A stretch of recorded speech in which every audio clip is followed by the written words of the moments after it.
तो नमस्कार। आज हम फिर से आप सबके सामने मराठा साम्राज्य को लेकर के आए हैं और जिस हिसाब से हम मराठों को अभी तक पढ़ते आए हैं, हमने किसको किसको पढ़ा। तो हमने शाह जी को पढ़ा, हमने शाह जी के पूर्वजों को पढ़ा, हमने शिवाजी को पढ़ा, हमने संभाजी को पढ़ा और आज हम जिसको पढ़ने आए हैं वो है राजा राम।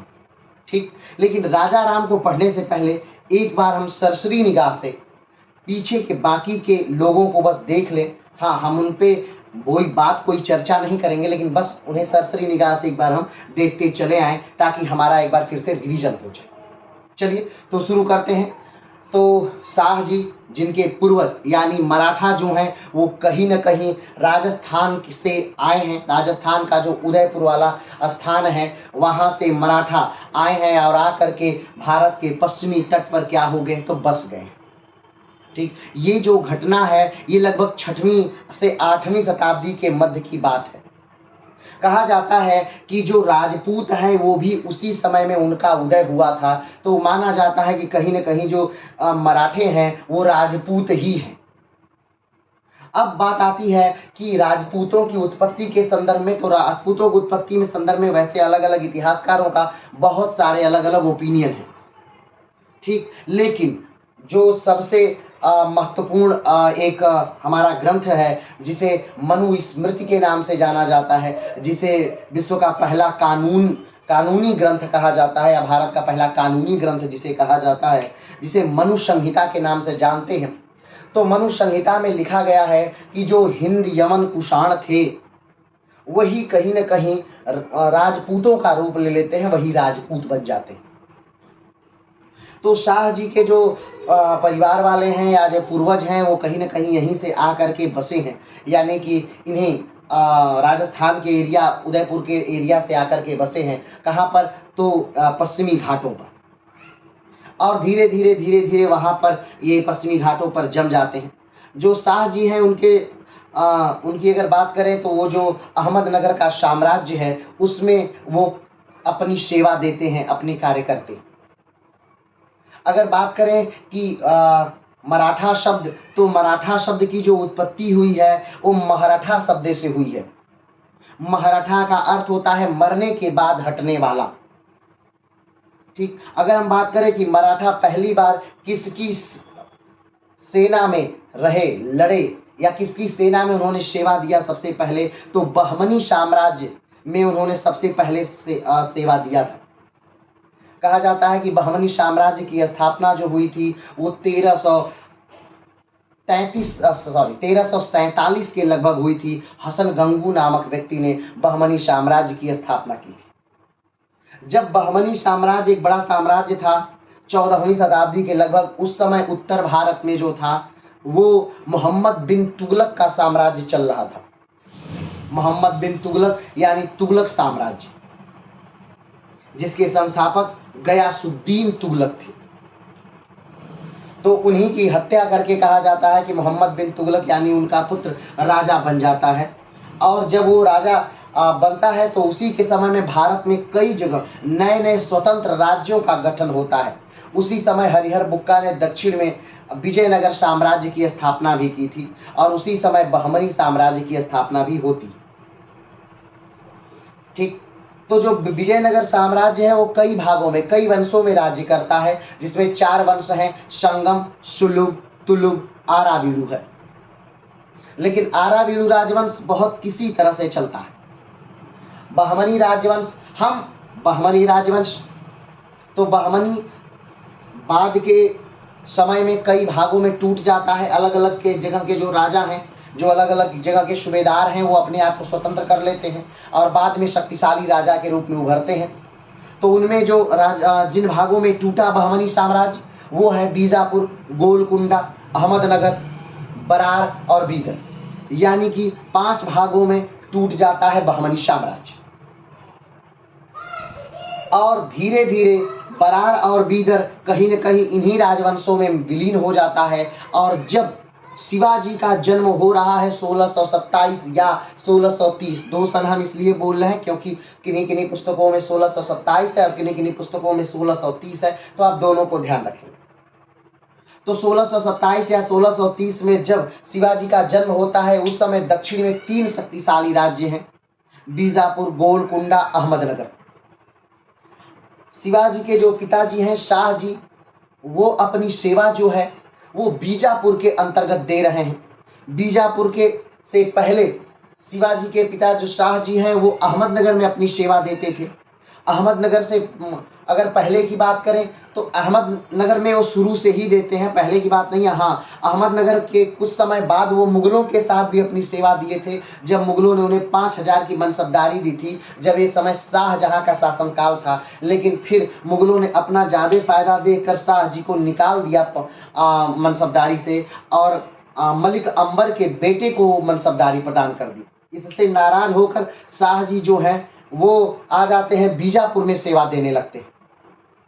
ठीक, शाह जी की एक पत्नी है जिनका नाम जीजाबाई है।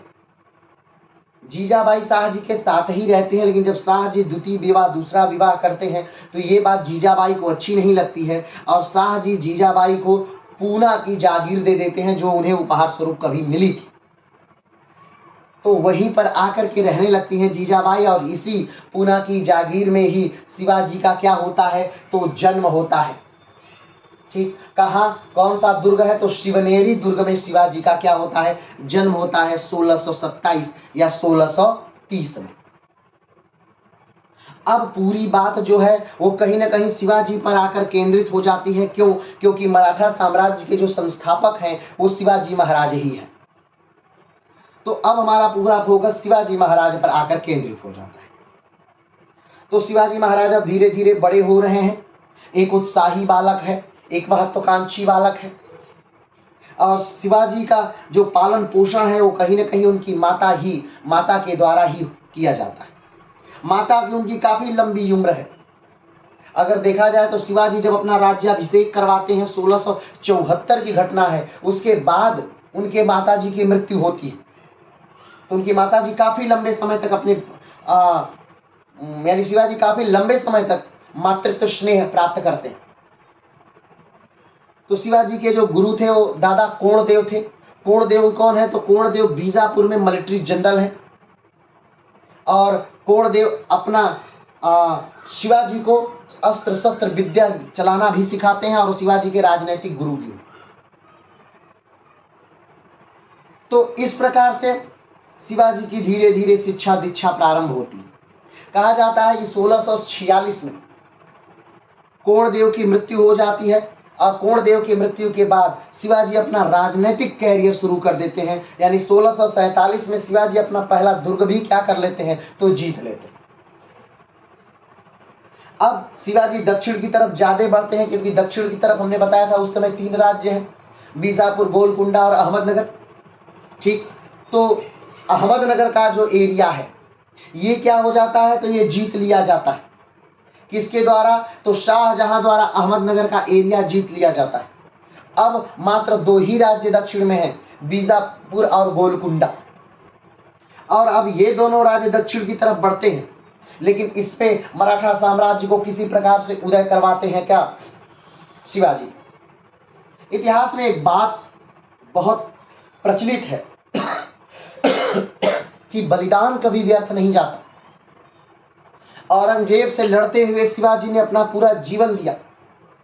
शिवाजी के पुत्र ने, संभाजी ने अपना पूरा जीवन दिया। शिवाजी के दूसरे पुत्र ने, राजा राम ने अपना पूरा जीवन दिया।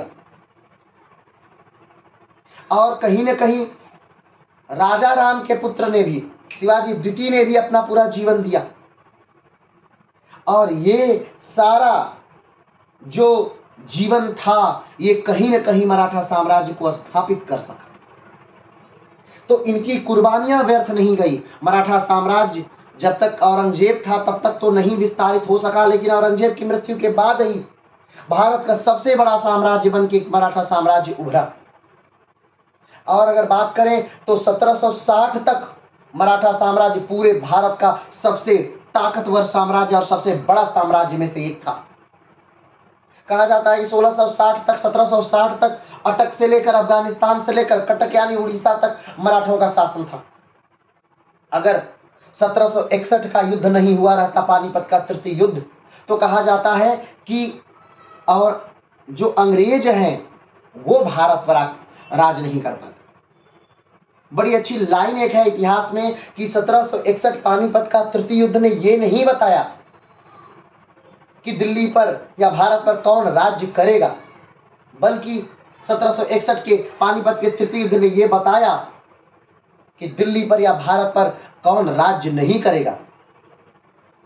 क्योंकि 1761 के युद्ध के बाद मराठों ने दिल्ली पर राज्य तो नहीं किया, और जो युद्ध जीता अहमद शाह अब्दाली उसने भी दिल्ली पर राज्य नहीं किया। अहमद शाह अब्दाली चला जाता है, मराठे सिमट जाते हैं महाराष्ट्र में, लेकिन फिर भी मराठों का साम्राज्य रहता है, लेकिन मराठा कमजोर हो जाते हैं। ये कहीं न कहीं इस अवसर का लाभ अंग्रेजों ने उठाया और उसके बाद अंग्रेज 1764 बक्सर के युद्ध से अपनी पताका फहराना शुरू कर देते हैं। कहा जाता है कि अगर मराठे 1761 का युद्ध नहीं हारते तो अंग्रेज हमारे देश पर कभी शासन नहीं कर सकते थे। चलिए इन बातों को छोड़ते हुए हम फिर से शिवाजी पर आते हैं। तो शिवाजी अब धीरे धीरे धीरे धीरे अपने राज्य क्षेत्र का, अपने किलों का विस्तार कर रहे हैं, बीजापुर के किले जीतते जा रहे हैं, और ये कहीं न कहीं बीजापुर के शासक को बहुत बड़ी चुनौती। बीजापुर के जो शासक हैं वो शिवाजी के जो पिताजी हैं शाहजी, इनको गिरफ्तार कर ले रहे हैं और शिवाजी से किलों की मांग करते हैं। शिवाजी बड़े चालाकी से अपने पिता को छुड़ाने के लिए शाहजहां से जाकर के संधि कर लेते हैं और शाहजहां इन्हें 5000 की मनसबदारी दे देते हैं। इसके चलते बीजापुर के जो शासक हैं वो शाहजी को क्या कर देते, तो छोड़ देते हैं। अब शाहजी छूट गए और शिवाजी ने मुगलों से अपनी संधि भी क्या कर दी, तो तोड़ दी। अब बीजापुर से एक सेनापति को भेजा जाता है कि जाइए और आप शिवाजी को क्या करिए, बंदी बनाकर लेकर आइए। सेनापति दरबार में बहुत ऊंचे स्वर में कहता है कि मैं बिना घोड़े से उतरे ही शिवाजी को बंदी बनाकर लाऊंगा और एक पिंजरे में लाऊंगा, ताकि यहाँ की जनता देख सके कि चूहा कैसा होता है। औरंगजेब भी पूरे जीवन अपने शिवाजी को चूहा ही कहता है, पहाड़ी चूहा। लेकिन शिवाजी अपने चातुर्य से, अपने बल से, अपने शौर्य से बीजापुर के भेजे गए उस सेनापति की क्या कर देते हैं, हत्या कर देते हैं। शिवाजी की इससे बीजापुर और ज्यादा कमजोर हो जाता है। शिवाजी की शक्ति को कमजोर करने के लिए औरंगजेब दक्षिण का सूबेदार अपने मामा यानी कि शाइस्ता खां को बना देता है। शाइस्ता खां जब दक्षिण में आते हैं तो लगातार शिवाजी के कई किले को जीत लेते हैं। इससे शिवाजी को कहीं न कहीं इस बातों के बाद शिवाजी को बदला लेना है शाइस्ता खां से, और एक दिन रात में शिवाजी शाइस्ता खां के महल में प्रवेश करते हैं और जब शाइस्ता खां सो रहा होता है उसके ऊपर हमला कर देते हैं, जिसमें शाइस्ता खां की 3 अंगुलियां कट जाती हैं। शाइस्ता खां इससे बहुत डर जाता है और वो आगरा भाग जाता है, और जब औरंगजेब से मिलता है तो औरंगजेब बहुत नाराज होता है और औरंगजेब उसे बंगाल का सूबेदार बना देता है। अब दक्षिण को संभालने के लिए औरंगजेब को एक चतुर व्यक्ति की जरूरत थी जो दक्षिण को क्या कर सके, संभाल सके। दक्षिण को संभालने के लिए अब औरंगजेब एक बेहतरीन रणकुशल व्यक्ति को भेजते हैं जिसका नाम जय सिंह है। ध्यान रखिएगा, ये जय सिंह प्रथम है। इनको जय सिंह वो मत समझिएगा जिन्होंने जयपुर शहर बसाया था। ये जय सिंह प्रथम है और जयपुर शहर बसाने वाले जो हैं वो जय सिंह द्वितीय हैं। तो अब जय सिंह आते हैं और जय सिंह कहीं न कहीं शिवाजी के 1 किलो को पता करते हैं जहां पर शिवाजी ने अपना अन्न धन छुपाया है, जहां पर शिवाजी का परिवार रहता है। उस किले को चारों तरफ से घेर लेते हैं और कुछ महीने के घेराबंदी के बाद शिवाजी अपना हथियार डाल देते हैं और शिवाजी और जय सिंह के मध्य एक समझौता होता है जिसको पुरंदर की संधि कहते हैं। पुरंदर की संधि उसे इसलिए कहा जाता है क्योंकि उस किले का नाम पुरंदर था, इसलिए वहीं पर वो संधि होती है, इसलिए पुरंदर की संधि कहा जाता है।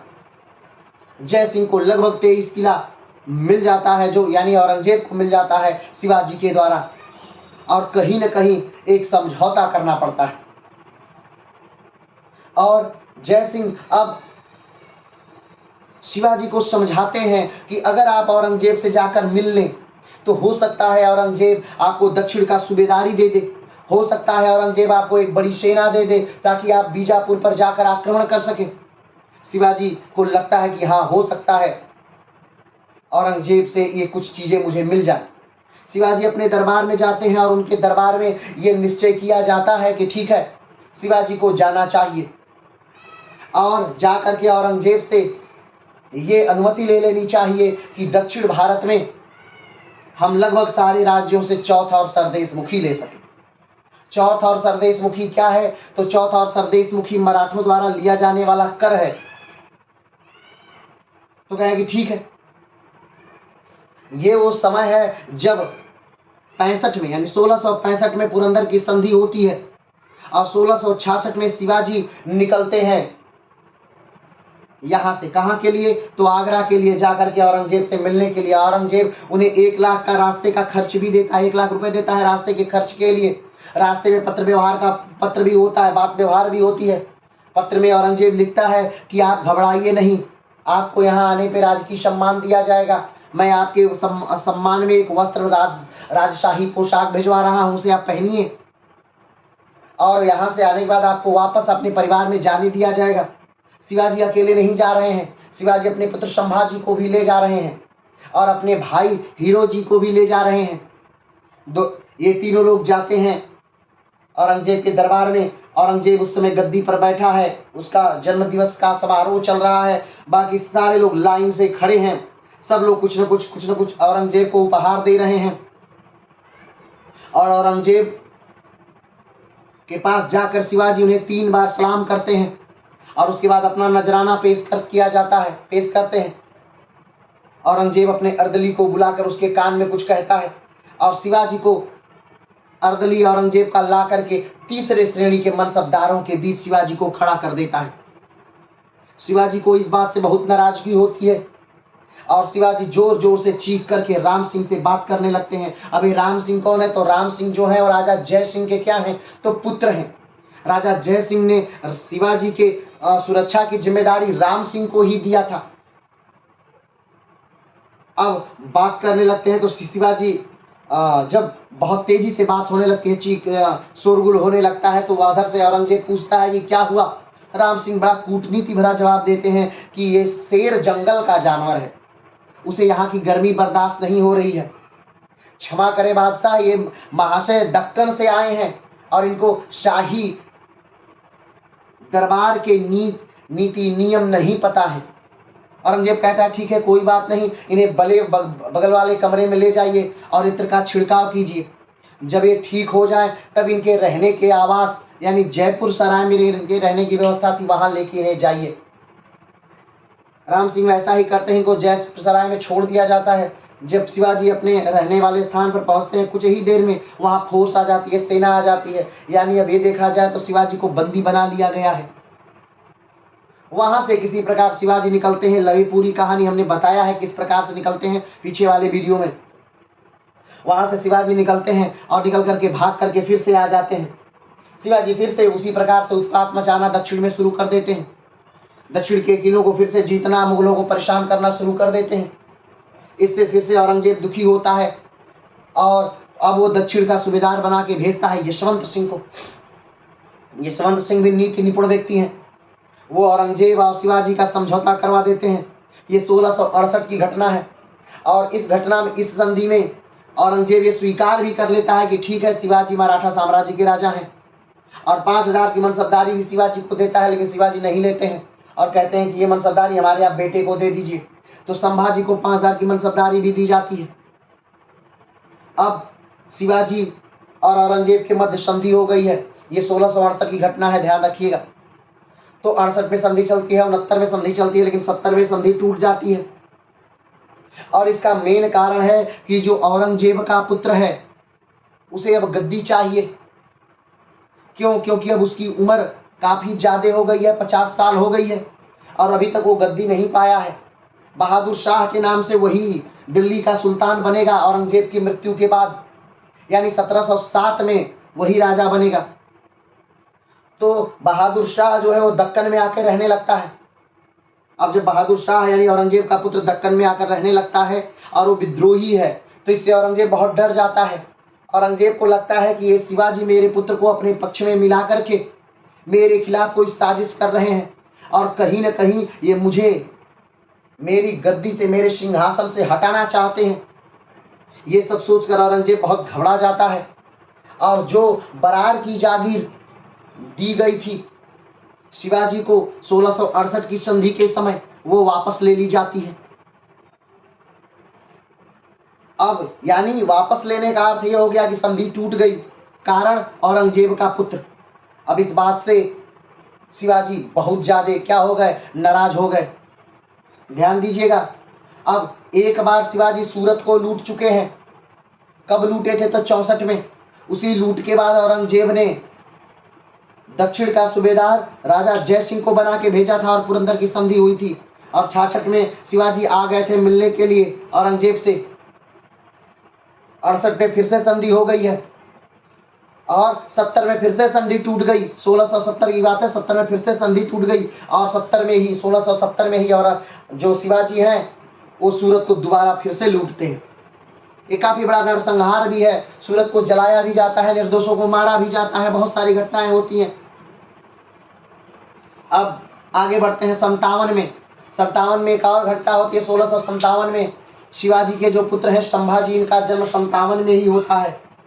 ध्यान दीजिएगा, संभाजी का जो जन्म है वो 57 में हुआ था पुरंदर किले में।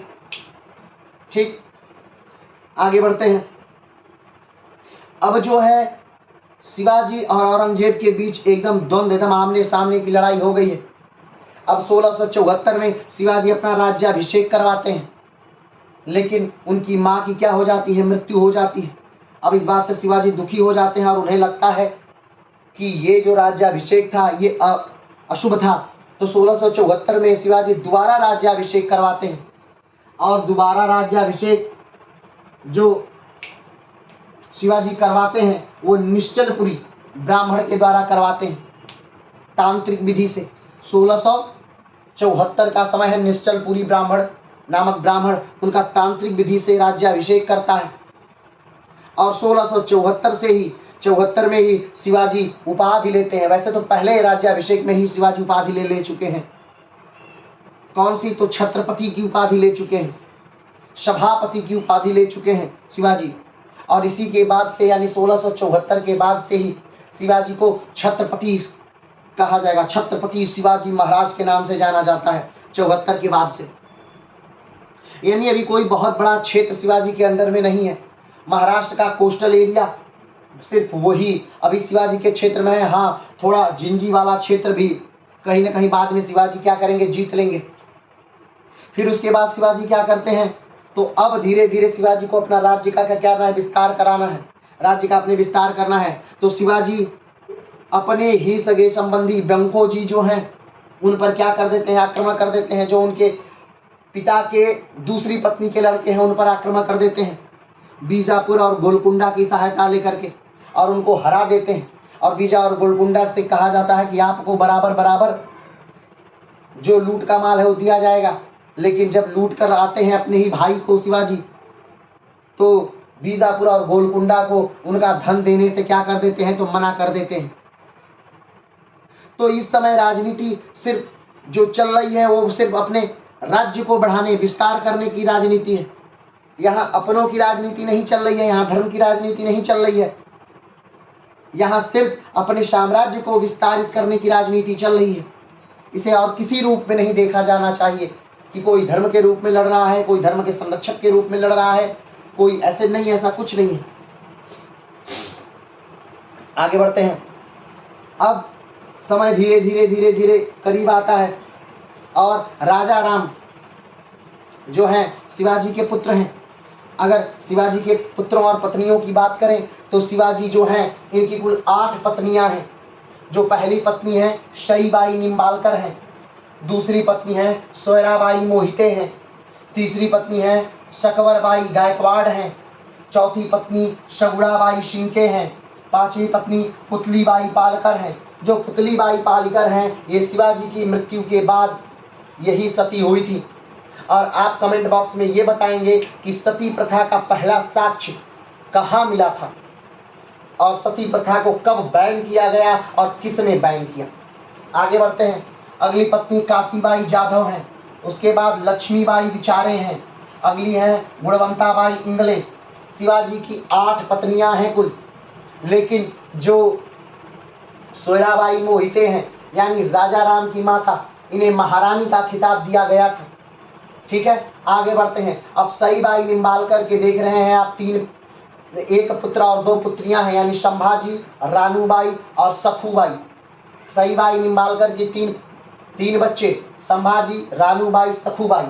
सोयराबाई मोहिते की 2 बच्चे, राजाराम और दीपाबाई। सकवरबाई गायकवाड़ के 1 बच्ची, कमलाबाई। सगुड़ाबाई सिंके की 1 बच्ची, राजकुंवरबाई। पुतुलबाई पालकर के कोई संतान नहीं, काशीबाई जाधव की कोई संतान नहीं, लक्ष्मीबाई विचारे की कोई संतान नहीं, गुणवंताबाई इंगले की कोई संतान नहीं। तो शिवाजी की कई संतानें हैं, लेकिन अगर देखा जाए तो 2 पुत्र हैं। कौन कौन? तो एक है राजाराम और दूसरे हैं संभाजी। तो राजाराम किसके पुत्र हैं? तो ध्यान दीजिएगा, सोयराबाई मोहिते जो हैं इनके पुत्र हैं राजाराम, और जो सईबाई निम्बालकर हैं इनके जो पुत्र हैं वो है संभाजी। तो 1680 में शिवाजी की क्या हो जाती है? तो मृत्यु हो जाती है।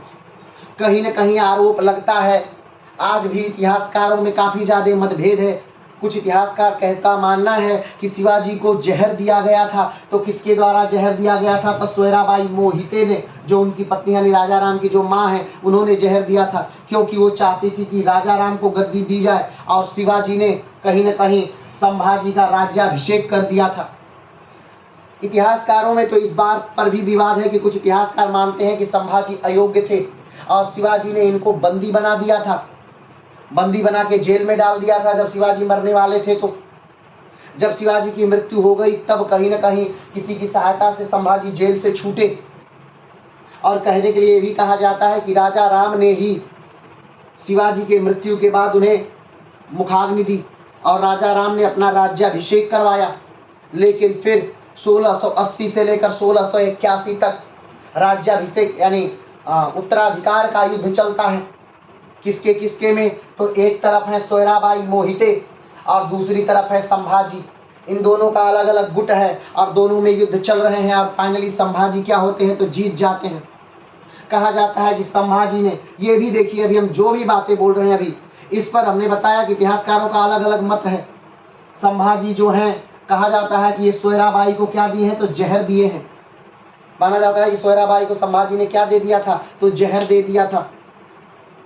चलिए, ये बात भी आगे जैसे जैसे होगा तो आती जाएगी। तो 1680 में शिवाजी की मृत्यु हो जाती है और शिवाजी अपने साम्राज्य को बहुत ज़्यादा तो नहीं, लेकिन फिर भी एक निश्चित साम्राज्य बना करके गए थे। अब उस साम्राज्य को कौन चलाएगा? तो जब शिवाजी की मृत्यु हो रही है उस समय उनके जो दूसरे पुत्र हैं, यानी संभाजी काफ़ी बड़े हैं, योग्य हैं, और दूसरे पुत्र जो हैं वो राजाराम हैं। ध्यान दीजिएगा, राजाराम। ठीक, तो राजाराम की उम्र मात्र उस समय 10 साल है। हाँ, ये बात अलग है कि राजाराम का विवाह हो चुका है। देखिए, संभाजी का जो जन्म है वो 57 में हुआ था। ठीक, यानी लगभग ये 23 साल के नौजवान हैं, और राजाराम का जो जन्म है वो 70 में हुआ है, तो मात्र ये 10 साल के हैं। तो स्वाभाविक बात है जो राजा बनेगा वो कौन बनेगा? संभाजी, यानी बड़ा जो पुत्र है वही बनेगा। लेकिन जो ज़्यादा पकड़ वाली महिला हैं वो कौन है? सोयराबाई मोहिते हैं। इसलिए कहीं न कहीं दोनों गुटों में युद्ध होता है, द्वंद्व होता है कि कौन राजा बनेगा। लेकिन फिर भी ये उत्तराधिकार का युद्ध जो है वो संभाजी जीत जाते हैं, और 1681 में संभाजी राजगद्दी को संभाल लेते हैं।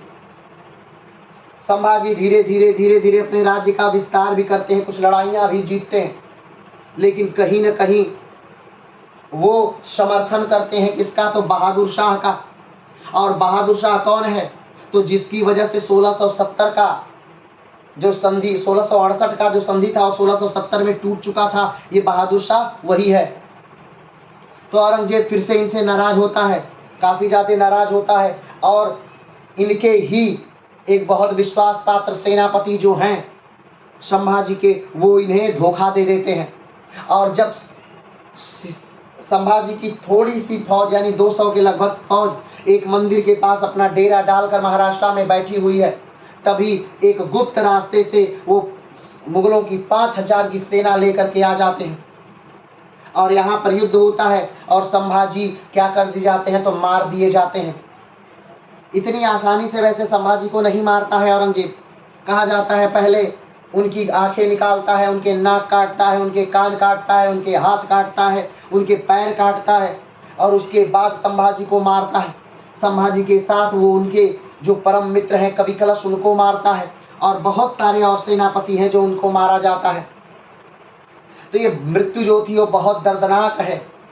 महाराष्ट्र का वो क्षेत्र जहाँ पर इनको मारा गया, और ये मृत्यु ही कहीं न कहीं संभाजी को एक योग्य और महान शासक क्या कर देती है, तो बना देती है।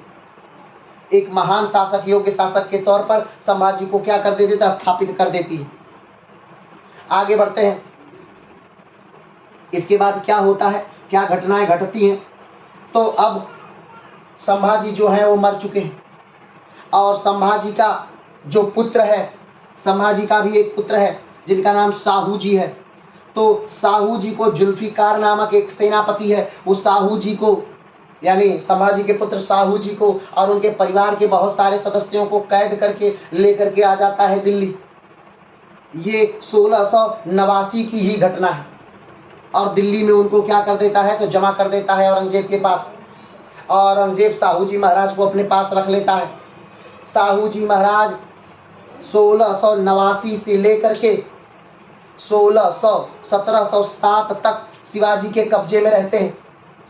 अगर हम बात करें कि किस प्रकार से वो निकलते हैं, तो संभाजी को क्या कर दिया गया, तो मार दिया गया। ये घटना कब की है, तो 1689 की ये घटना है जब संभाजी को क्या किया जाता है कि मार दिया जाता है। और ये मृत्यु बहुत ही भयावह है और संभाजी अब एक महान नायक के तौर पर मराठा साम्राज्य में जाने जा रहे हैं। संभाजी का जो कार्यकाल है वो बहुत ही कम हुआ है। क्यों? क्योंकि 1680 में ये मर रहे हैं और 1689 तक ही संभाजी बस कार्यरत रह पाते हैं, यानी राजा के तौर पर रह जाते हैं। अब जब संभाजी की मृत्यु होती है तो संभाजी का पुत्र शाहू जी गद्दी पर बैठना चाहिए। शाहू जी उस समय अल्पवयस्क है, लेकिन शाहू जी अल्पवयस्क को, ये पुत्र को ही जुल्फिकार नामक सेनापति लेकर के चला जाता है, औरंगजेब को सुपुर्द कर देता है और शाहू जी महाराज 17 साल तक वहीं औरंगजेब के पास रहते हैं। अब इसके बाद राजा कौन बनेगा, तो राजा बनने की एक कोई होड़ नहीं है। क्यों? क्योंकि अभी जो शिवाजी के दूसरे पुत्र हैं जिनका नाम क्या है, राजा राम, ठीक है, तो राजा राम अब राजा बन जाते हैं। सोयराबाई मोहिते के पुत्र राजा राम कब राजा बन गए, तो 1689 में ये राजा बन जाते हैं। लेकिन औरंगजेब मराठा साम्राज्य को जीवित नहीं छोड़ने वाला था, तो राजा राम के पीछे ही पड़ जाता है। राजा राम अपने पूरे जीवन लगभग क्या करते हैं, तो भागते रहते हैं। तो धीरे धीरे भागते भागते ये भी ज़्यादा समय तक राज नहीं कर पाते हैं। तो 1689 से लेकर 1700 तक राजा राम राज करते हैं और 1700 में राजा राम की मृत्यु हो जाती है। 1700 में राजा राम का जो पुत्र है, अभी ध्यान रखिएगा, जो संभाजी हैं, संभाजी के जो पुत्र हैं साहू जी, वो अभी भी औरंगजेब के कब्जे में हैं और राजा राम की भी मृत्यु हो चुकी है। तो अब गद्दी पर कौन बैठेगा, तो राजा राम का जो पुत्र है 4 साल का मात्र है, शिवाजी द्वितीय, जो इनकी पत्नी ताराबाई हैं, उनका पुत्र है। तो उनसे 4 साल का जो पुत्र है, तो ताराबाई अब संरक्षिका बनती हैं और शिवाजी द्वितीय को राजा बना देती हैं। और शिवाजी द्वितीय जब राजा बनते हैं तो 1700 से लेकर 1707 तक बड़े अच्छे से ताराबाई मराठा साम्राज्य का नेतृत्व करती है। अब 1707 में जब ताराबाई बहुत बेहतरीन ढंग से सेट हो चुकी है, मराठा साम्राज्य को उन्नत पे ले जा रही हैं, बहुत सारे दुर्गों को मुगलों से छीन ली हैं, और उसी समय 1707 में औरंगजेब की मृत्यु हो जाती है। तब औरंगजेब का जो पुत्र है बहादुर शाह, वो राजा था और वो सोचता है कि अगर हम साहू जी महाराज को छोड़ देते हैं तो ये दक्षिण में जाएंगे और अपना राज्य मांगेंगे कि ये तो मेरा राज्य है, मेरे पिता का राज्य है, मुझे दीजिए। और कहीं न कहीं गृह युद्ध की स्थिति उत्पन्न होगी और ये मराठा आपस में ही लड़ना शुरू कर देंगे, तो मुगलों को लड़ने की मराठों से ज़रूरत नहीं होगी। इस नीति को ध्यान में रखते हुए साहू जी महाराज को आज़ाद कर दिया जाता है साहू जी महाराज जब दक्षिण में आते हैं तो ठीक वही होता है, और एक युद्ध होता है ताराबाई में और साहू जी महाराज में। अब कहीं न कहीं ताराबाई के जो समर्थक हैं वो आज ताराबाई के विरोधी हो जाते हैं और ताराबाई के विरोध में लड़ते हैं, क्योंकि किसी को भी एक महिला का शासन पसंद नहीं आता है, महिला का आदेश मानना पसंद नहीं आता है। और एक युद्ध होता है 1707 में, और उस 1707 के युद्ध के बाद साहू जी महाराज राजा बन जाते हैं। और साहू जी महाराज को राजा बनाने वाले जो हीरो हैं वो कहीं न कहीं बालाजी विश्वनाथ हैं। अब बालाजी विश्वनाथ जो हैं वो उनको प्रथम पेशवा क्या कर दिया जाता है, तो बना दिया जाता है। 1713 की घटना है ये, और 1713 से लेकर 1720 तक बालाजी विश्वनाथ राज्य यानी पेशवा के रूप में डटे रहते हैं, और 1720 में पेशवा की मृत्यु हो जाती है, और 1720 से लेकर 1740 तक फिर उनके पुत्र फिर शासन सत्ता की बागडोर संभालते हैं। लेकिन हम वहाँ पर अभी नहीं जा रहे हैं। और हाँ, साहू जी महाराज जो है निसंतान है, और वहीं पर मराठा साम्राज्य का जो अधिपति है वो समाप्त हो जाता है, और पूरी बागडोर जो है वो पेशवाओं के हाथ में आ जाती है। तो अभी हम पेशवाओं तक नहीं पहुँचे हैं, अभी हम आए हैं शिवाजी के पुत्र, शिवाजी के छोटे पुत्र राजा राम के बारे में। तो आज हम राजा राम को यहाँ पर क्या करेंगे, तो विस्तार से पढ़ेंगे और राजा राम के बारे में विस्तार से जानेंगे। ठीक है, तो चलिए शुरू करते हैं राजा राम को। तो इनका नाम राजा राम या राजे भोसले है। ठीक, और ये मराठा साम्राज्य के तृतीय छत्रपति हैं। पहले छत्रपति कौन है, तो शिवाजी महाराज। दूसरे छत्रपति कौन है, तो संभाजी महाराज। और तीसरे छत्रपति कौन है, तो राजा राम महाराज। ठीक है, तो छत्रपति राजा राम, छत्रपति संभाजी और छत्रपति शिवाजी। ठीक, छत्रपति राजा राम प्रथम के नाम से भी इनको क्या किया जाता है, जाना जाता है। आइए अब इनके बारे में थोड़ा सा बात करते हैं। राजा राम शिवाजी के ही पुत्र हैं, लेकिन जब शिवाजी की मृत्यु होती है उस समय राजा राम 10 वर्ष के मात्र हैं। जो राजा राम हैं ये सोयराबाई मोहिते के पुत्र हैं। ठीक, और जो संभाजी महाराज हैं ये सईबाई निम्बालकर के पुत्र हैं। ये बड़े पुत्र हैं संभाजी, और ये राजा राम छोटे पुत्र हैं, दूसरे पत्नी से हैं। यानी संभाजी यानी कहीं न कहीं संभाजी के सौतेले भाई हैं राजा राम।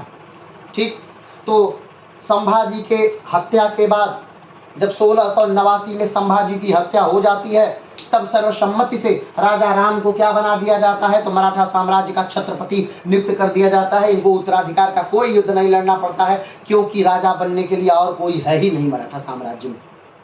तो शुरू करते हैं। इनके पिता का नाम क्या है, तो शिवाजी है। ठीक, राजा राम के पिता का नाम शिवाजी है, माता का नाम महारानी सोयराबाई है, घराना इनका भोसले है। ठीक, संतान इनकी कौन सी है, यानी कि राजा राम की पुत्र कौन कौन से हैं, तो शिवाजी द्वितीय और संभाजी द्वितीय। आप कंफ्यूज एकदम मत होइएगा, शिवाजी जो इनके पिता भी हैं और शिवाजी जो इनके पुत्र भी हैं।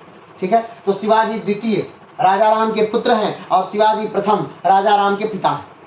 संभाजी द्वितीय इनके भाई हैं और संभाजी द्वितीय इनके पुत्र भी हैं। संभाजी प्रथम राजा राम के भाई हैं और संभाजी द्वितीय राजा राम के पुत्र हैं। इनकी पत्नियां कौन हैं, तो जानकी बाई, ताराबाई, राजसबाई, अंबिकाबाई।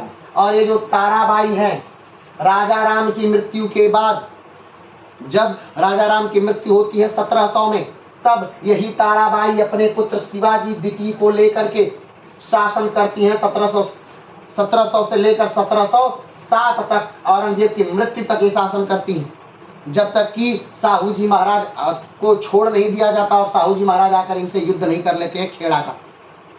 उस बारे में हम बाद में बात करेंगे। जन्म कब हुआ है राजा राम का, तो जन्म हुआ है 1670 में। कहाँ हुआ है, तो रायगढ़ दुर्ग में इनका जन्म होता है। राजा राम का जन्म कहाँ होता है, रायगढ़ दुर्ग में। इनके पहले राजा कौन है, तो संभाजी इनके पहले राजा हैं। आप जानते हैं कि 1681 में संभाजी राजा बनते हैं, जो शिवाजी के पुत्र हैं। क्यों, क्योंकि 1680 में शिवाजी की मृत्यु होती है और 1681 में संभाजी क्या बनते हैं, राजा बन रहे हैं। ठीक, तो संभाजी 1681 से लेकर 1689 तक राज्य करते हैं और 1689 में ठीक है राजा राम राजा बनते हैं। इनके बाद राजा कौन है, तो शिवाजी द्वितीय इनके बाद राजा हैं। और जिनकी जो मात्र 4 वर्ष के हैं, राजा राम के पुत्र शिवाजी द्वितीय मात्र 4 वर्ष के हैं जो राजा बनते हैं। और उनकी संरक्षिका कौन बनती हैं? तो ताराबाई। ताराबाई एक बेहतरीन शासिका हैं जो 7 सालों तक निर्विरोध रूप से मुगलों को चकमा देते हुए, मुगलों से लड़ाई लड़ते हुए कहीं न कहीं मराठा साम्राज्य को आगे ही बढ़ा के लेके जाती है। आगे बढ़ते हैं। शासनावधि, ये कब से कब तक शासन किए राजा राम? तो 11 मार्च 1689 से 3 मार्च 1700 तक राजा राम क्या करते हैं? शासन करते हैं। 3 मार्च 1700 को राजा राम की क्या हो जाती है? मृत्यु हो जाती है। निधन कब होता है इनका? और राज्याभिषेक कब होता है? तो 1689 में राजा राम का राज्याभिषेक होता है। राजा राम मरते कब हैं? तो राजा राम 1700 में मरते हैं। कहाँ मरते हैं? तो सिंहगढ़ दुर्ग में मरते हैं। महाराष्ट्र में एक सिंहगढ़ दुर्ग है, वहीं पर राजा राम की मृत्यु हो जाती है। जब राजा राम की मृत्यु हो रही है उस समय इनकी उम्र कितनी है? तो उस समय इनकी उम्र 30 वर्ष है। कितने साल की है? तो 30 वर्ष है। क्यों? क्योंकि अब देखिए रायगढ़ दुर्ग में इनका कब जन्म हुआ था? 70 में जन्म हुआ था। 80, 90, 100 और 1700 में क्या हो जाते हैं? मर जाते हैं। तो उस समय मात्र 30 वर्ष के हैं। ठीक है, राजा राम की मृत्यु के समय राजा राम कितने साल के हैं? 30 वर्ष के हैं। देख लीजिए, शिवाजी की मृत्यु होती है, उसके बाद शिवाजी के बाद उनके पुत्र की मृत्यु होती है। इनके दोनों पुत्रों की मृत्यु कितनी जल्दी जल्दी हो रही है। ठीक, आगे बढ़ते हैं। जीवन संगी, जानकी बाई, ताराबाई, राजसबाई, अंबिकाबाई, ये लोग इनकी पत्नियां हैं। आगे बढ़ते हैं।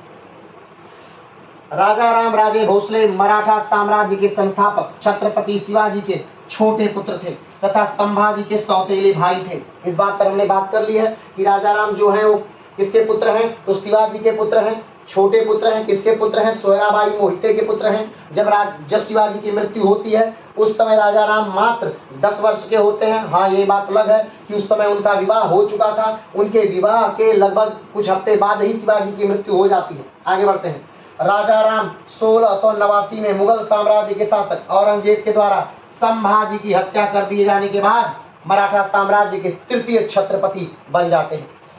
आगे बढ़ते हैं। राजा राम का शासनकाल 11 साल रहा। राजा राम कितने साल तक शासन किए? तो 11 साल तक राजा राम क्या किए? शासन किए। कब से कब तक? तो 11 मार्च 1689 से 3 मार्च 1700 तक राजा राम क्या करते हैं? शासन करते हैं। दिलावर खां ने रायगढ़ के किले पर आक्रमण किया। यहाँ से राजा राम की बड़ी चालाकी से क्या किए? भाग गए। ध्यान दीजिए, औरंगजेब अब किसी प्रकार से मराठा साम्राज्य को बर्दाश्त नहीं करना चाहता है, जिसकी वजह से वो बार बार मराठाओं के पीछे पड़ा हुआ है। तो वो फिर से एक सेनापति को नियुक्त करता है। तो दिलावर खां क्या करता है? रायगढ़ पर आक्रमण कर देता है। रायगढ़ पर जब आक्रमण हो रहा है तो वहां से वहीं पर हैं राजा राम, और राजा राम वहां से भाग जाते हैं, निकल करके भाग जाते हैं। एक बड़ी अच्छी स्टोरी है, वहां से राजा राम निकल करके भाग जाते हैं और भाग करके सबसे पहले पहुंचते हैं कहाँ? जिंजी। जिंजी के बाद पहुंचते हैं विलासगढ़। विलासगढ़ के बाद पहुंचते हैं सतारा। सतारा के बाद पहुंचते हैं सिंहगढ़। और इसी सिंहगढ़ में 1700 में राजा राम की क्या हो जाती है? तो मृत्यु हो जाती है। ठीक, साहू जी महाराज। ठीक, अब साहू जी महाराज कौन है? तो ध्यान दीजिए, साहू जी महाराज जो है वो संभाजी के पुत्र हैं। जब संभाजी मरे थे और उसी समय साहू जी महाराज को कैद कर लिया गया था और 17 सालों तक यानी 1707 तक, 1689 से लेकर 1707 तक ये कब्जे में थे। किसके? औरंगजेब के। तो 17 सालों तक औरंगजेब की कैद में रहे थे साहू जी महाराज। आगे बढ़ते हैं। औरंगजेब का साहू का धर्म परिवर्तन कराना चाहता है। जब साहू को औरंगजेब पकड़ लेता है और उनके दरबार में जाता है तो औरंगजेब चाहता है कि इसका धर्म बदल दो, इसको मुसलमान बना दो। लेकिन जो औरंगजेब की पुत्री है जीनत उन निशा, नाम याद रखिएगा, जीनत उन निशा। जीनत उन निशा ने औरंगजेब से कहा कि नहीं, ये छोटा बालक है और छोटे बालक के बिना मर्जी से आप उसका धर्म परिवर्तन नहीं कर सकते। जब ये बड़ा हो जाए और अपनी मर्जी दिखाए उसके बाद आप इसका धर्म भले परिवर्तन कराएगा, लेकिन ये कोई बात नहीं है कि आप एक छोटे से बालक का धर्म परिवर्तन करें। और औरंगजेब अपनी बेटी जीनत उन निशा की बात मान जाता है। आगे बढ़ते हैं। राजा राम की मृत्यु कब होती है? 1700 में सतारा में हो जाती है राजा राम की मृत्यु। तो अभी तक आपने देखा कि शिवाजी राजा बनते हैं। शिवाजी राजा कब बनते हैं? तो 1674 में शिवाजी राजा बनते हैं और 1680 तक शिवाजी राज करते हैं। जन्म कब हुआ था इनका? तो 1627-1630 में शिवाजी का जन्म शिवनेरी दुर्ग में हुआ होता है और 80 में शिवाजी मर जाते हैं। यानी औरंगजेब के शासनकाल से पहले ही, 1707 में औरंगजेब मरता है, औरंगजेब के शासनकाल से पहले ही शिवाजी की मृत्यु होती है। शिवाजी की मृत्यु के बाद उनके पुत्र संभाजी राजा बनते हैं। कब राजा बनते हैं? तो 1681 में राजा बनते हैं और 1681 से लेकर 1689 तक संभाजी राज्य करते हैं। लेकिन 1689 में संभाजी को बहुत बेदर्दी से, बेरहमी से मार दिया जाता है। कब जन्मे थे ये? तो 1657 में इनका जन्म हुआ था। कब जन्म हुआ था? 1657 में इनका जन्म हुआ था और 1689 में इनको मार दिया गया। इसके बाद राजा राम राजा बनते हैं। कब राजा बनते हैं? 1689 से लेकर 1700 तक।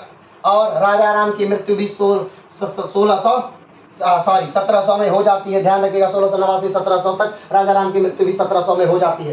तो अब ध्यान दीजिए, एक औरंगजेब के मात्र शासन काल में ही शिवाजी की मृत्यु हो गई, उनके पहले पुत्र की मृत्यु हो गई, उनके दूसरे पुत्र की भी मृत्यु हो गई। और 1707 में उन्होंने तीसरे राजा को भी, अपनी मृत्यु तक तीसरे राजा को भी हटा दिया गया। यानी कि जब शिवाजी की मृत्यु होती है, जब औरंगजेब की मृत्यु होती है और औरंगजेब की मृत्यु के बाद साहू जी महाराज को छोड़ा जाता है, जो संभाजी के पुत्र हैं, छोड़ा जाता है, तो साहू जी महाराज आकर के इसी शिवाजी द्वितीय से लड़ते हैं, युद्ध लड़ते हैं और इनको हटा देते हैं और हटा करके खुद गद्दी पर बैठ जाते हैं। शिवाजी द्वितीय की संरक्षिका है ताराबाई। तो इस प्रकार से राजा राम का क्या होता है? राजा राम समाप्त होते हैं आज, और कल से हम शुरू करेंगे शिवाजी द्वितीय यानी ताराबाई के बारे में। तो धीरे धीरे आप देख रहे हैं कि हम मराठा साम्राज्य को क्या कर रहे हैं? समाप्त कर रहे हैं, लेकिन मराठा साम्राज्य काफ़ी लंबा है। ठीक है, तो ऐसे ही जुड़े रहिए बड़े विस्तार से। अगर सारे वीडियो आप देखते हैं तो चीज़ें आपको याद करने की ज़रूरत नहीं होगी, एक बार भी पढ़ने की ज़रूरत नहीं होगी, सारी चीज़ें इसी क्लासों में आपको याद हो जाएंगी। आज के लिए इतना ही। जय हिंद।